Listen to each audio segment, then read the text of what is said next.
नमस्कार, दृष्टि न्यूज में आपका स्वागत है। मैं हूं आपके साथ अंकिता। चलिए बढ़ते हैं खबर की ओर। जबलपुर के मझौली क्षेत्र में मानवता को शर्मसार करने वाली एक घटना सामने आई है, जहां दो युवकों ने एक महिला को घर छोड़ने का झांसा देकर कार में बिठाया और फिर उसके साथ सामूहिक दुष्कर्म की वारदात को अंजाम दिया। पुलिस ने तत्परता दिखाते हुए दोनों मुख्य आरोपियों को गिरफ्तार कर लिया है।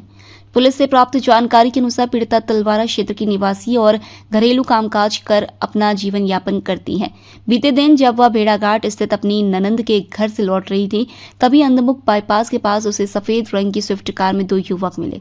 पीड़िता इन युवकों को पहचानती थी क्योंकि वे उसके पड़ोस में आते जाते रहते थे। आरोपियों की पहचान संजू और दीपक के रूप में हुई है। उन्होंने महिला को घर छोड़ने की बात कहकर कार में बैठा लिया, सुनसान इलाके में ले जाकर किया कुकृत्य। आरोपी महिला को खजरी खीरिया बाईपास से होते हुए इंद्राना मार्ग पर मझौली थाने के अंतर्गत ग्राम नेगई ले गए। वहां एक तालाब के पास ले जाकर दोनों ने बारी बारी से महिला के साथ दुष्कर्म किया। विरोध करने पर आरोपियों ने हॉकी स्टिक से उसके सिर पर हमला कर दिया, जिससे वह गंभीर रूप से घायल हो गई।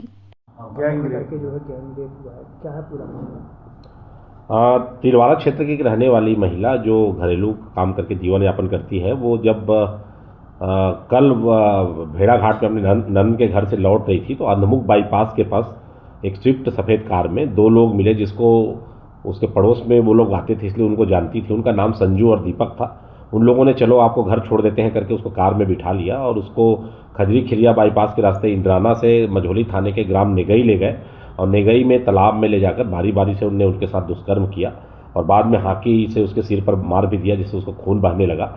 बाद में अपने भाई को सूचना देकर डायल 112 के सहयोग से वो थाने पहुंची और इन दोनों के खिलाफ दुष्कर्म का रिपोर्ट दर्ज किया गया। इनकी तत्काल सर्चिंग की गई और संजू और दीपक को हिरासत में ले लिया गया।